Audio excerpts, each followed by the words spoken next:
Let's take a walk around this 1975 Cessna 177B. This is the Cardinal II package with some extra little features here and there. So the 177 is far superior to a 172 in every single way. It's got a cantilever wing with no struts, so that means that you've got better visibility out and down, and then where the wing sits further back from the seats means that you have excellent visibility up as well, so you can basically see all around you, and with the large wing windows in the back you have even better visibility there as well. And this is a very smooth, stable flight aircraft.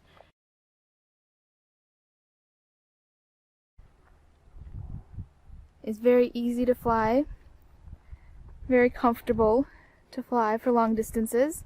I've actually had about 2,000 nautical mile trip on this, and it ran very nice. This has actually been hangared since new in Minnesota, so no corrosion. All logs since new, no damage history. Just in the last year alone, we put over 150 hours on this aircraft. You can see that the paint is actually pretty much original throughout just about the entire plane, wings, and fuselage. So there's a few spots that could use a little bit of touch-ups here and there, some paint chips. But the cowling has been repainted, so that is nice and shiny within the last couple of years. So it does make the plane look cleaner and nicer from the front overall. Go ahead and take a look inside of the Cardinal now. So first thing you'll notice is how wide open these doors go. They completely open 90 degrees, which is the widest of any of these smaller GA aircraft. It makes it super easy to get in and out for both the front and the rear passengers. This folds forward, very easy access for any size adult, and you've got plenty of space back here for 2 adults. It is a 4-place intercom system, so everybody can hear what's going on with the traffic, and those back seats have quite a bit of space, and these front seats have a lot of shoulder space as well. One of the nicest features about this that I do like is the fact that these seats can actually go up and down quite a bit, so they can raise quite a bit up. For anybody who's a little bit shorter or vertically challenged, makes it a lot easier to see up and over the console here. You can see that the seats themselves are in very nice condition, no rips or tears anywhere on the fabric. Overall, the door panels are pretty nice condition as well. There's a few spots that I can show you here where there's some cracking and small little pieces missing out of the plastic on the bottom of the plastic, but otherwise the panel plastic is actually very nice and very clean overall. So I'm going to show you here, you've got your standard 6-pack layout. The gauges are in a very nice configuration, and the glasses are clean overall, no fogging there. You can see that it does have a Garmin 300 XL. It does have a wing leveler, which is currently disabled. Believe that when the JPI EDM engine monitor was installed here last year, that something got disconnected behind there and then not reconnected when they were putting in these fusible links and such. So that would just need to be checked out. Speaking of this engine monitor, this is a, again, JPI EDM 830, which costs about $5,000 to install. Very useful to have in an aircraft, and makes it very easy to control quite a bit, and we'll talk a little bit more about that later. You can see here that the flaps are very easy to track which level of flap you are on. You do have both your elevator and rudder trims very easily accessible.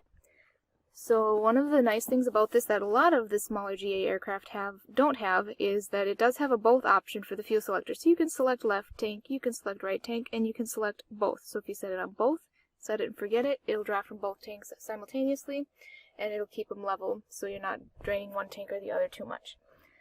One of the other things I do want to point out here is that it does have these nice airline style vent nozzles, which makes it very easy to turn around in flight and get your air wherever you'd like to have it. So back here we've got the storage space for your cargo. Quite a large area. So you can fit quite a bit of stuff back here when you're traveling. It does have a little bit of a shelf there for very light equipment that you'd like to put. And then also a little bit of a shelf up here by the window, again for some lighter weight stuff that you'd like to take along. So that's a very easy access cargo space. And then one last thing that I'd like to mention about these very wide, easy opening doors is that you definitely don't want to open them into the wind, because there have been people that let it fly open into the wind, and that's not good for these hinges back here. So just keep that in mind. So let's take a look at this lycoming 0360 180 horsepower motor. This is one of the most reliable motors out here for the smaller GA aircraft. This particular one, it had great compressions last time we checked. Overall very good condition. Newer prop governor on there. It does have an advanced engine monitor installed, which is all of these probes go to.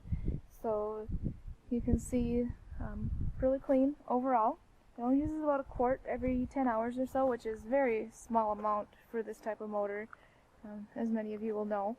The other thing that it has here installed is a plug for a Tannis heater, so that and the engine monitor combined will help give this a very long engine life. It's always had cam guard whenever we did oil changes, so that's a very good thing for the longevity as well.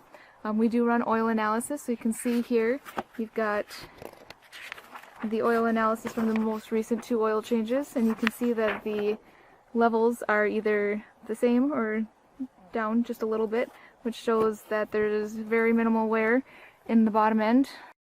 So on a cold start, we want to run the primer 3 times.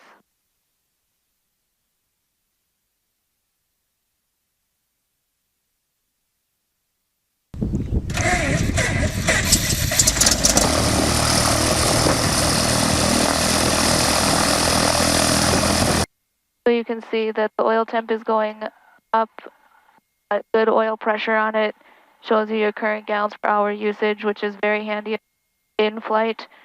Shows how much fuel you have left, which we cross-checked with the calibrated dipstick before we started. It also shows your fuel remaining. So the one line that's in there is fuel required. So I'm going to go ahead and we're going to put in a destination, and this will show us how much fuel it's going to take. Okay, so we're going to go ahead and put a destination in here.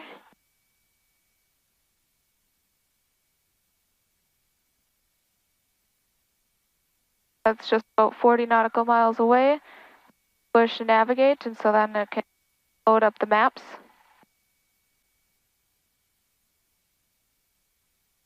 Use this to zoom in when you are a little bit closer. Let's go ahead and we'll do the run up. So first thing we want to do is bring it up to 1700 RPM on the original gauge there as well. So we want to do tag drop.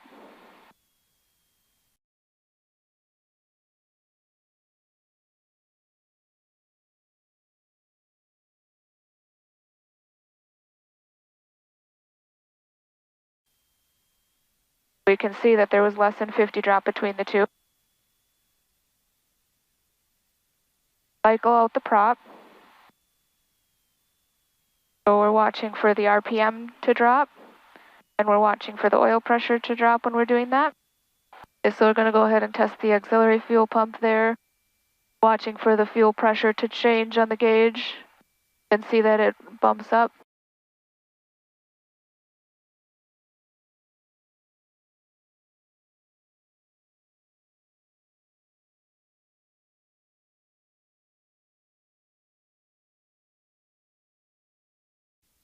And see on here on the takeoff, it's calculating the horsepower. It's a pretty warm day out there. Outside air temp is over 80 degrees right now, so we're still running at 98% horsepower.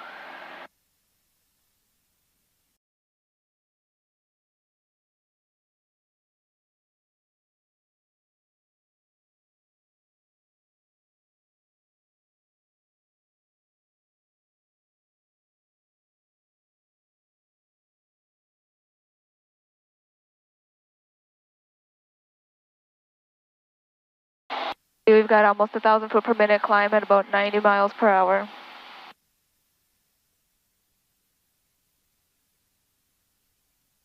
And that's at about 94 to 95% horsepower.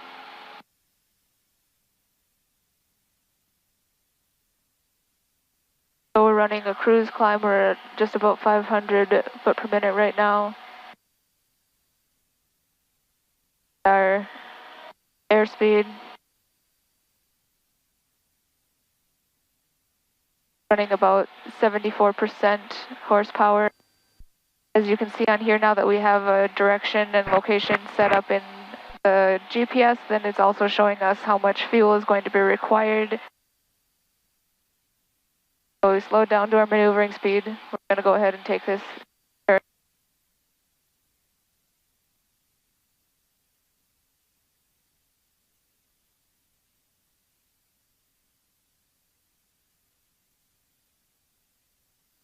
Okay, so we're going to go ahead and we're going to get it set up for a cruise here, and we're going to show you the power settings and everything like that. So you can see a little bit of a glare there, but you can see 2323. We've got about 75% horsepower. You can see all of the engine cylinder temperatures as well as the exhaust temperatures. Our current ground speed is about 125 knots. Okay, so we're going to go ahead and turn towards the airport. You can see just how much of a view you get out of there without the struts and with the wide open windows. One of the things about this is that this is the view that you'd get sitting in the cockpit. You can see straight up above, so you're easily able to see any traffic basically all around you. And around you can see, making the turn, just how much visibility you've got. Spin out the back windows.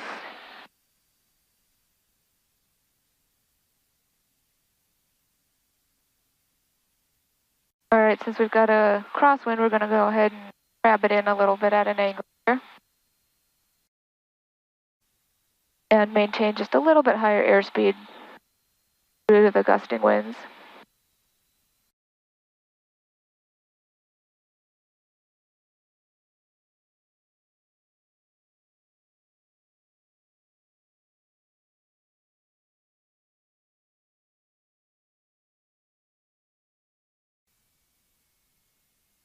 And then we just let it settle down onto the runway.